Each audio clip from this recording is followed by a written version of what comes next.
What's going on, family? This is Scrapbook Boxing, Museum of the Forgotten Fisticuffs series. I want to take a look at terrible Tim Witherspoon, born December 27th, 1957, Philadelphia, Pennsylvania. And before I do, I have to shout out Trick Nolte. Trick Nolte needs to be recognized for getting the old fighters back with interviews and letting them know that they're not forgotten. Gets them on the phone, connects them with some brothers to speak to. Try to remind them that they haven't been forgotten. Appreciate them. My brother Curtis Anderson spoke to Tim Witherspoon a couple of days ago through the connection of Trick Nolte. So I just want to shout out Trick Nolte and thank him very much for connecting the old fighters and getting them back in conversation. Now, Tim Witherspoon stood 6'3.5" He weighed 188 pounds to 257 pounds. He was managed by Slim Jim Robinson, as well as Aaron Snowell. And I remember watching Tim Witherspoon split rock. I used to drive out there just to watch Tim Witherspoon train and work out. He was also a sparring partner for Muhammad Ali back in the late 70s. He turned professional in 1979. He was a two-belt holder, had the WBC and the WBA. He fell into the hands of promoter Don King. Don King was called up and told about a young Philadelphia fighter who had an overhand right that was mistaken for a sledgehammer. He would knock out men who were much bigger than he was. Fought fighters such as Tony Tubbs and Frank Bruno, Bone Crusher Smith and Ronaldo Mr. Snipes, James Quick Tillis. We lose to Ray Mercer. Be in the ring with Larry Donald, Andrew Galata, Greg Page, Lou Savarese, Alfonso Ratliff, and Floyd Jumbo Cummings.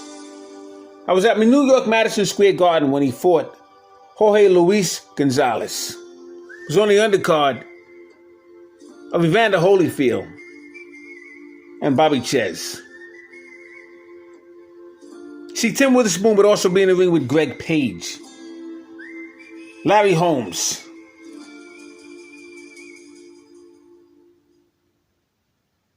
October 30th, 1979. Tim Witherspoon would find himself in the ring with Joey Adams, and he would knock him out in one round. December 5th, 1981, he would face Alfonso Ratliff, Atlantic City, New Jersey, and he would stop him in the 7th round. Had the pleasure of being at that fight. June 5th, 1982, Ronaldo Mr. Snipes, Atlantic City, he would stop him in 10 rounds.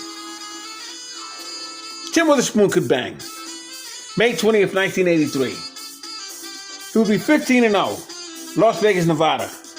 He found himself in a ring with Larry Holmes, who's a WBC heavyweight champion of the world. He would lose to him in 12 rounds, but he gained a tremendous amount of experience. September 23rd of that year, he'd be in the ring with James Quick Tillis, Richmond, Ohio. He would knock him out in one round.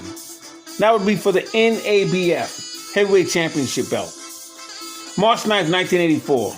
Greg Page, Las Vegas, Nevada. He would defeat him in 12 rounds. August 31st, 1984. He would lose his championship belt to Pinklin Thomas in Las Vegas, Nevada. WBC Heavyweight Championship belt, 12 rounds. Something that he worked hard for.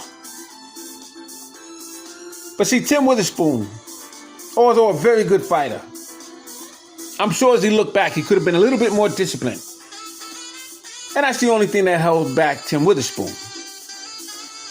He found himself in the ring with Mark Chill Wells, 1985, Inglewood, California, and he would knock him out in 9 rounds. James Broad, out of Buffalo, New York, stopped him in 2 rounds for the NABF Heavyweight Championship belt. June 15th, he would face James Bonecrusher Smith. He would defeat him in 12 rounds. NABF Heavyweight Championship crown. But then, January 17th, 1986, be in the ring with terrible Tony Tubbs in Atlantic City for the WBA Heavyweight Championship belt. He would defeat him in 15 rounds. And he would become the WBA Heavyweight Champion of the world.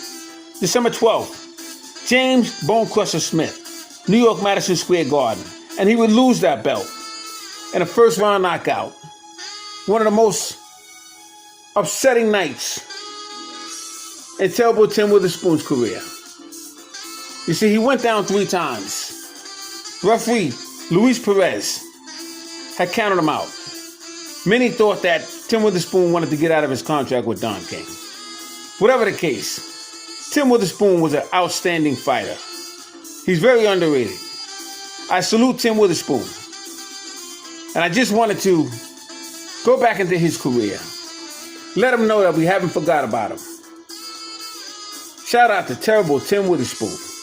All great fights and all great fighters will never be forgotten on my channel. I'm Scrapbook Boxing. Salute.